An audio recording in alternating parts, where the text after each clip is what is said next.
La peor pesadilla del Kremlin dejó de ser un tema de pasillos diplomáticos y se convirtió en una realidad fría, visible, medible, imposible de ignorar.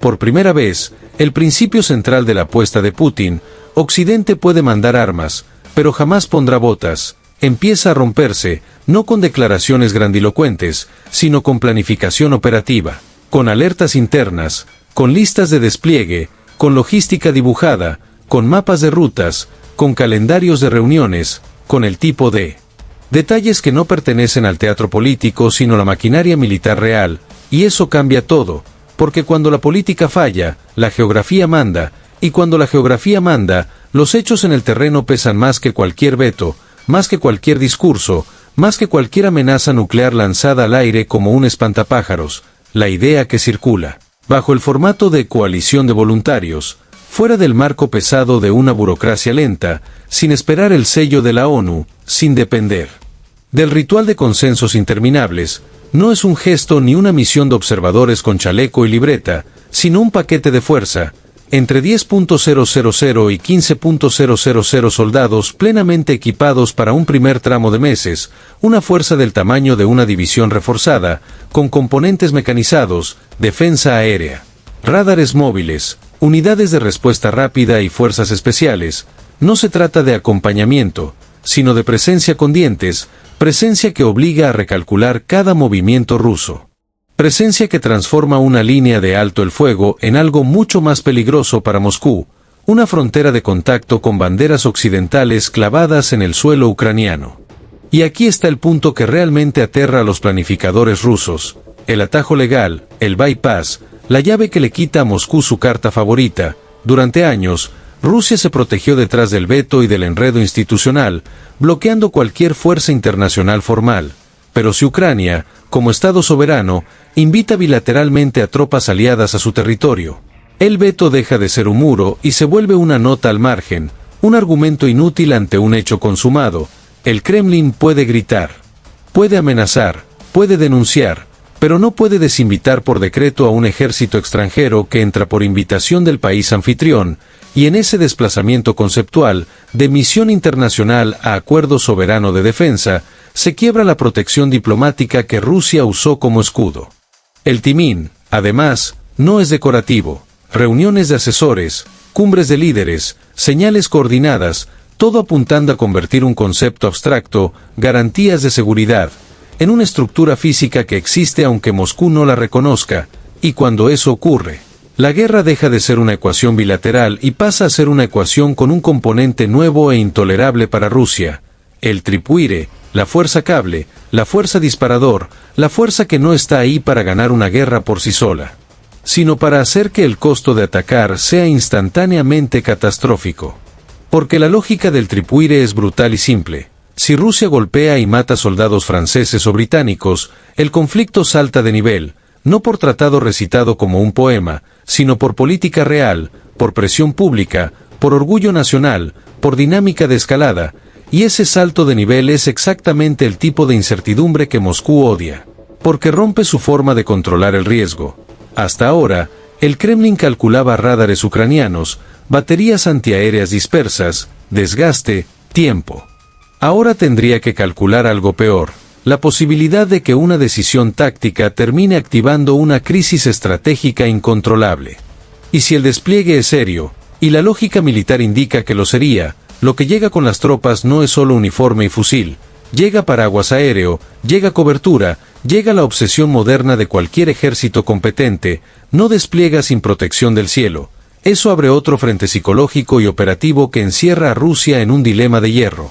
Porque una presencia terrestre occidental con defensa aérea avanzada convertiría ciertas zonas en intocables de facto, no por magia, sino por reglas de enfrentamiento implícitas. Cualquier misil ruso que amenace posiciones protegidas por sistemas occidentales ya no sería solo ataque a Ucrania, sería un choque directo con el escudo que protege a tropas de dos potencias nucleares europeas, y aquí aparece el callejón sin salida. Si Rusia intenta suprimir esos sistemas, escala. Si no los suprime, pierde libertad de acción. Si intenta ignorarlos, se vuelve ciega en el aire y más vulnerable en tierra. Si endurece, arriesga una guerra mayor. Si afloja, pierde la narrativa de fuerza. Esa es la trampa: 2 opciones malas, 0 opciones buenas, y un tercer camino, hacer como si nada, que simplemente deja de existir cuando hay presencia real en el terreno. Y lo verdaderamente importante es entender por qué esta trampa no es retórica, sino geometría militar. En cuanto aparecen tropas europeas respaldadas por defensa aérea moderna, el espacio de maniobra ruso se estrecha como un embudo. No porque Europa quiera pelear, sino porque cualquier operación rusa deja de ser un juego de desgaste contra Ucrania y se convierte en una operación con riesgo de colisión directa con fuerzas de 2 potencias nucleares. Eso altera la ecuación de mando ruso desde el primer minuto. Ya no basta con calcular densidades de Patriot, rutas de drones, ventanas de saturación o porcentajes de intercepción. Ahora hay que calcular responsabilidad política, umbrales de escalada, reglas de enfrentamiento implícitas, la probabilidad de error humano, la fricción inevitable de la guerra, la posibilidad de un impacto accidental, la presión mediática y el hecho simple de que un incidente pequeño puede generar una reacción grande. El resultado práctico es que el Kremlin pierde lo que más ha explotado desde 2022, control del ritmo. Hasta ahora, Moscú imponía el tempo a través de ataques periódicos, picos de misiles, campañas de terror contra infraestructura, y la expectativa de que Occidente discutiría semanas antes de dar un paso. Si Occidente pasa del material a la presencia, ese patrón se rompe. Rusia ya no dicta el calendario, Rusia reacciona al calendario ajeno. Y cuando un régimen autoritario empieza a reaccionar, no a dirigir, se vuelve más nervioso, más errático y más propenso a decisiones impulsivas. Eso, por sí solo, ya es un cambio de fase. A nivel operativo, la consecuencia es todavía más pesada de lo que suena en titulares. Una fuerza europea que asuma tareas de retaguardia, infraestructura crítica y líneas de seguridad libera a Ucrania para redistribuir brigadas, rotar unidades, concentrar experiencia, reforzar sectores críticos, es decir, no solo disuade. También multiplica el rendimiento del ejército ucraniano, porque convierte parte del problema de seguridad interna en un problema compartido con aliados, y en términos fríos, eso reduce el margen de la estrategia rusa de desgaste, porque Moscú apostó a una matemática: agotar a Ucrania más rápido de lo que Occidente reacciona, pero si Occidente no solo reacciona con material sino con presencia, esa matemática se rompe. Y cuando la matemática se rompe, aparece un efecto dominó. Rusia no solo pierde eficiencia, pierde sentido de propósito estratégico. Porque la estrategia de desgaste depende de una premisa psicológica: aguantaremos más que ellos. Si ellos empiezan a ponerse físicamente en el tablero, la premisa se agrieta. Y aquí viene lo que Moscú teme incluso más que los misiles: el precedente. La presencia europea no es solo un evento, es una señal para el futuro, una demostración de que el umbral de riesgo occidental se está moviendo. Y en guerras largas, los umbrales importan más que los discursos. Ese quiebre no solo duele en el frente, duele en casa, en el núcleo político del régimen, donde Putin necesita vender control, distancia, inevitabilidad. Durante años, el Kremlin presentó la guerra como algo manejable, lejano, profesional, contenido. Una presencia occidental directa en Ucrania destruye esa estética, porque acerca el conflicto al relato que Putin juró evitar: guerra con Occidente. Y aquí está el dilema político perfecto. Si Putin lo admite, enfrenta el suicidio político-económico de una movilización general y una economía aún más militarizada, con una sociedad ya cansada, con un mercado laboral deformado, con costos crecientes y resultados decrecientes. Pero si no lo admite, acepta que su amenaza de líneas rojas era humo.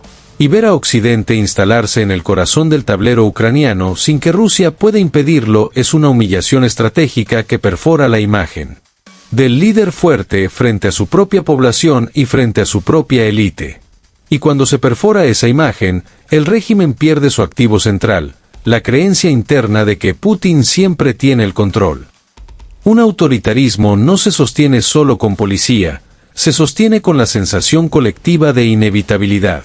Cuando esa sensación se rompe, la obediencia no desaparece de golpe, pero se degrada, se vuelve cálculo, se vuelve cinismo, se vuelve cumplo por miedo, no por fe, y esa transición es el inicio de un desgaste lento pero mortal.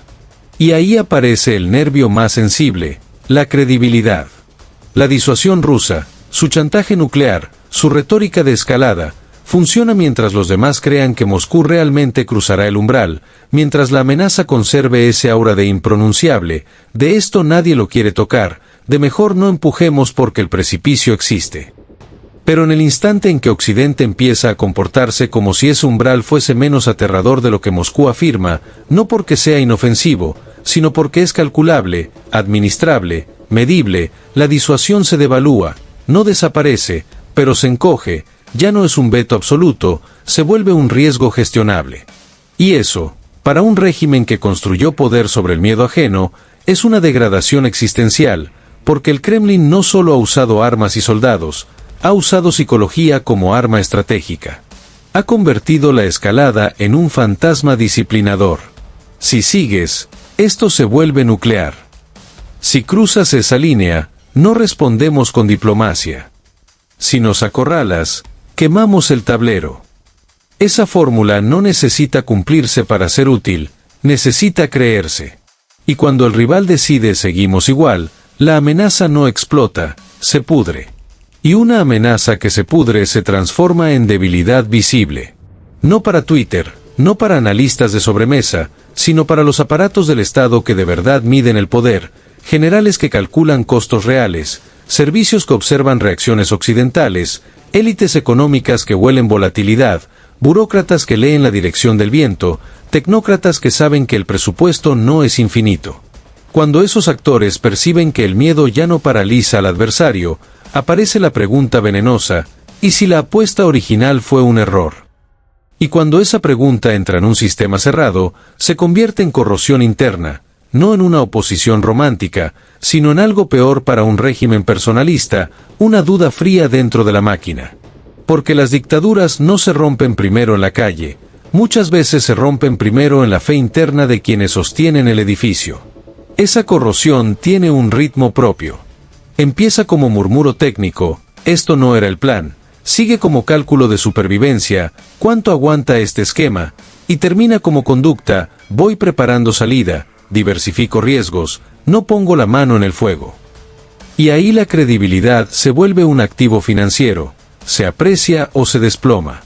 El problema para el Kremlin es que la credibilidad estratégica no se recupera con discursos. Si una amenaza se invoca 100 veces sin consecuencias y el rival actúa igual, el mercado psicológico aprende el patrón, hablan fuerte, pero no quieren cruzar el abismo. Y cuando esa lectura se extiende, ya no solo afecta a Occidente, afecta a los satélites, a los oportunistas, a los neutrales, a los que se alinean por conveniencia. Porque el miedo es contagioso, sí, pero el desprecio también. Y la disuasión, cuando se erosiona en cadena. Primero deja de asustar a los más audaces, luego deja de disciplinar a los tibios, y al final deja de ordenar a los propios.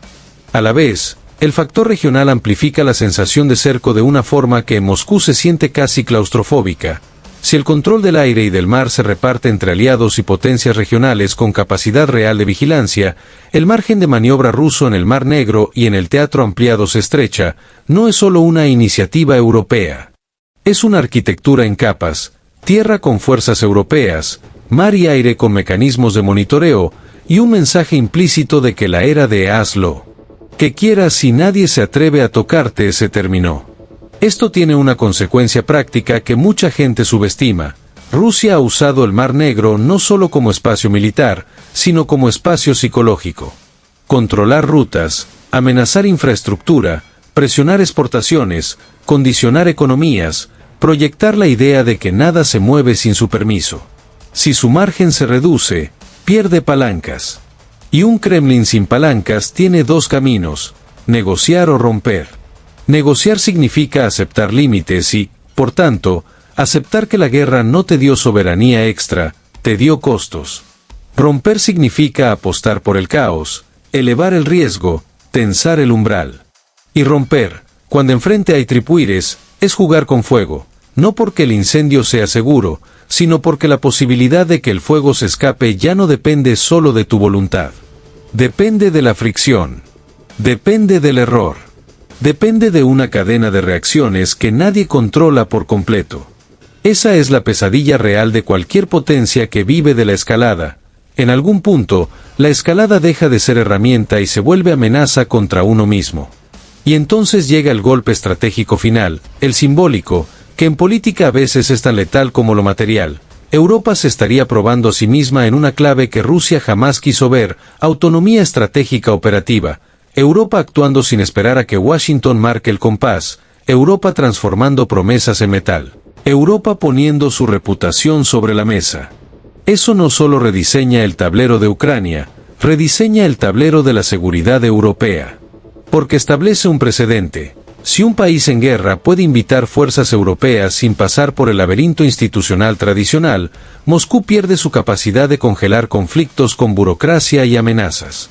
Rusia lleva años explotando la lentitud institucional occidental como ventaja estratégica. Ellos debaten, nosotros actuamos. Pero si Occidente demuestra que puede actuar, aunque sea de forma limitada, aunque sea con prudencia, aunque sea con un marco legal bilateral, esa ventaja se achica. Y cuando se achica, la guerra deja de ser guerra de aguante y se vuelve guerra de posición. Quien consolida estructuras en el terreno gana estabilidad, quien solo amenaza sin consolidar pierde realidad. Para Ucrania, el efecto político es claro y brutal. Deja de ser ese vecino débil expuesto a la presión imperial rusa y empieza a parecerse a una fortaleza integrada, sostenida por potencias con músculo militar real, con voluntad y con presencia. Lo que cambia la percepción y la mecánica del conflicto al mismo tiempo. Ya no es solo Ucrania resistiendo, es Ucrania anclada en una estructura de seguridad occidental que convierte el terreno en un espacio parcialmente blindado, con zonas protegidas, con respaldo operativo, con líneas de contacto donde el precio de un error ruso se vuelve explosivo. Y lo explosivo aquí no es únicamente militar, no es solo la posibilidad de un incidente, sino reputacional y doméstico, porque si Putin prometió mantener a la OTAN fuera y termina con una OTAN de facto sobre el terreno, su relato fundacional de seguridad se vuelve humo, y cuando un líder personalista pierde su relato se queda con fuerza bruta. La fuerza bruta funciona mientras sea eficiente y barata, pero deja de funcionar cuando se vuelve demasiado cara, cuando empieza a fallar en lugares visibles, cuando ya no compra obediencia sino desgaste, cuando el aparato empieza a sospechar que el jefe ya no tiene fórmulas sino reflejos, y esa sospecha es veneno lento en un sistema cerrado. No se grita, se filtra, se calcula, se convierte en plan B. En transferencias, en distancias prudentes, en lealtades menos calientes. Por eso el Kremlin entra en pánico. Porque este tipo de movimiento no se responde con un discurso ni con una amenaza repetida, se responde con decisiones dolorosas, y todas son malas: escalar y arriesgar una guerra mayor, o aceptar y tragarse el hecho consumado, movilizar y romper la economía, o no movilizar y admitir debilidad, intensificar ataques y arriesgar incidentes con fuerzas occidentales, o reducir ataques y perder iniciativa. Y aquí está el detalle que vuelve todo más peligroso. Cuando todas las opciones son malas, los regímenes a veces eligen la opción que se siente fuerte aunque sea irracional, porque para un poder construido sobre la imagen, perder imagen es perder oxígeno, y así nacen las decisiones desesperadas: una escalada mal calibrada para recuperar respeto, un ataque para demostrar fuerza que mata a quien no debía matar, una provocación para forzar negociación que termina forzando lo contrario, una campaña de terror para quebrar moral que solo consolida la respuesta del adversario. Y los errores en guerras largas son lo que termina derrumbando imperios, no por una batalla espectacular, sino por la suma de decisiones desesperadas y el desgaste acumulado de creer que la realidad se puede intimidar como si fuera un público. El mensaje que emerge, sin adornos, es que esto no es otra noticia ni otro rumor, es un cambio de fase que altera el cálculo de Moscú desde la raíz, porque introduce una variable que no se puede bombardear sin consecuencias y no se puede ignorar sin perder estatus. Y cuando un sistema como el de Putin, construido sobre la imagen de control absoluto, se ve obligado a elegir entre humillación y escalada, lo que empieza no es solo una nueva etapa militar, empieza una crisis política interna. Una crisis de narrativa, una crisis de credibilidad, una crisis de futuro, porque la verdadera fuerza de un régimen no es cuántos tanques tiene sino cuánto cree su gente en su inevitabilidad, y la inevitabilidad se rompe cuando el mundo actúa como si tus amenazas fueran obstáculos logísticos y no destinos inevitables, cuando tus líneas rojas Se vuelven líneas que otros cruzan sin que el cielo se caiga, cuando tu chantaje se convierte en ruido de fondo y la gente aprende a vivir encima de él. Ruido, a medirlo, a descontarlo, a tratarlo como una postura y no como una sentencia. En ese sentido, la señal es brutal. Europa estaría diciendo basta en la única lengua que los autócratas respetan de verdad, la del costo. Y Moscú estaría descubriendo, a golpes, sin metáforas, que el tablero que intentó dominar se está convirtiendo en una pared, no en un pasillo, una pared de acero político, de presencia militar y de voluntad colectiva levantada justo delante de su algoritmo de agresión, delante de su forma tradicional de operar basada en una mezcla de presión, ambigüedad, amenazas y desgaste. Y cuando una potencia descubre que el espacio donde solía maniobrar ya no es espacio sino límite, lo que cambia no es solo la táctica del día, cambia la psicología estratégica del régimen, porque una pared no se negocia con propaganda, no se rompe con declaraciones, y no se rodea si además la pared está hecha de compromisos visibles, de banderas, de tropas, de sistemas defensivos, de líneas de mando y de reputaciones nacionales puestas sobre el terreno. Si ese muro se consolida, lo que queda para el Kremlin no es victoria sino gestión del daño, administrar pérdidas, buscar una salida que no parezca rendición, renegociar desde una posición más débil, aceptar que el hecho consumado existe, o huir hacia adelante con movimientos que no están diseñados para ganar sino para evitar el colapso del relato. Y ninguna de esas rutas se parece a lo que Putin prometió cuando empezó esta guerra, porque el núcleo de su promesa no fue vamos a sufrir, fue vamos a controlar. Y un líder personalista puede sobrevivir a sacrificios si conserva la imagen de control, pero se desangra cuando la imagen se rompe de forma visible, repetida y verificable. Y aquí entra lo más peligroso de todo. Cuando un poder queda atrapado entre dos derrotas, una derrota militar gradual que se acumula como óxido y una derrota simbólica inmediata que golpea como martillo, suele intentar fabricar una tercera opción a la fuerza, porque aceptar cualquiera de las dos derrotas tal cual equivale a admitir que el plan original falló. Y los regímenes personalistas no toleran la palabra fallo porque su legitimidad no descansa en instituciones, descansa en la idea de infalibilidad, en la idea de que el líder ve lo que otros no ven, de que apuesta y gana, de que amenaza y el mundo retrocede. Entonces aparece la tentación clásica, la apuesta temeraria, el shock, el gesto diseñado no para resolver el problema sino para cambiar la conversación, una escalada calibrada para reintroducir miedo, una provocación para obligar al rival a pisar el freno, un ataque para demostrar que todavía mando. Una jugada que pretende convertir una pared en pasillo a base de impacto, porque si el régimen no puede recuperar el pasillo por capacidad, intenta recuperarlo por intimidación. El problema es que en entornos de tripwire esas apuestas no se pagan con titulares, se pagan con crisis reales, con incidentes que no se pueden desescalar con un comunicado, con cadenas de reacción que nadie controla, con decisiones tomadas bajo presión y orgullo, con errores que no se pueden desdecir, con escalones que se suben sin saber si existe escalera para bajar, porque el tripwire no es solo una línea militar, es una máquina política, convierte un daño táctico en un dilema estratégico inmediato, convierte un incidente local en una obligación de respuesta, convierte el ya veremos en no reaccionas o quedas expuesto, y los sistemas de poder basados en reputación odian quedar expuestos más que perder dinero, porque dinero se recupera, pero reputación en guerra se pierde una vez y se recuerda durante décadas.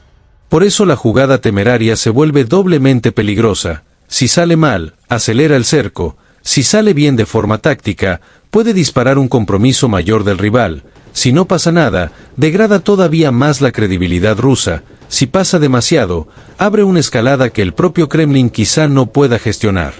Es decir, incluso la tercera opción que pretende escapar de la trampa suele ser, en realidad, una forma de cerrar la trampa más fuerte, porque introduce variables que multiplican el riesgo y reducen el margen de corrección, y cuando el margen de corrección se reduce en un conflicto largo, cada decisión empieza a oler a pánico. Y el pánico, dentro de un régimen personalista, no se anuncia, se filtra.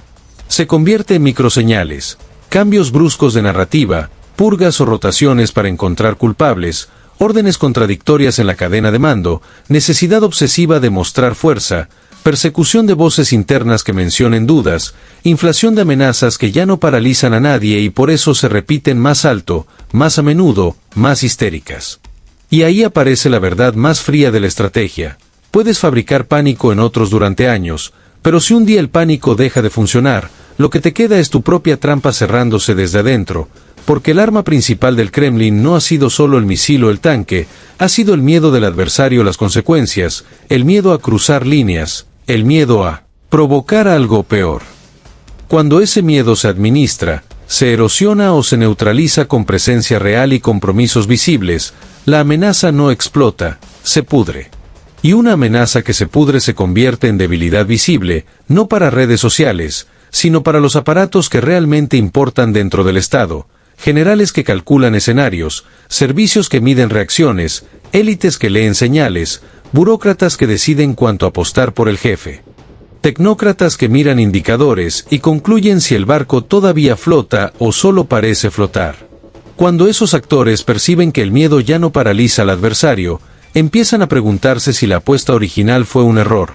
Cuando perciben que la pared llegó para quedarse, empiezan a calcular el después.